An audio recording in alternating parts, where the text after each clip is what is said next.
দেখো ফ্রেন্ডস, আজকে গোপু সোনার জন্মদিন, তাই আজকের ব্লগটা এখান থেকে শুরু করলাম। এই দেখো সব আনা হয়ে গেছে সরঞ্জাম, এখন গোপুর খাবার রান্না হবে এক এক করে। মা করবে রান্না।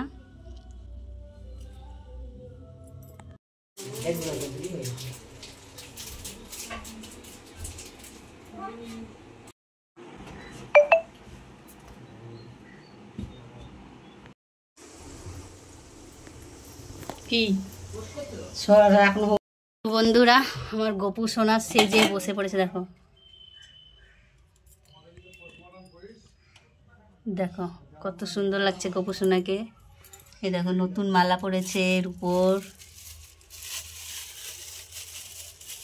এগুলো সব আমার মা রান্না করেছে বন্ধুরা, গোপুর ভোগ। আর এদিকে ফল কাটা হবে। এদিকে ফ্রিজের তলে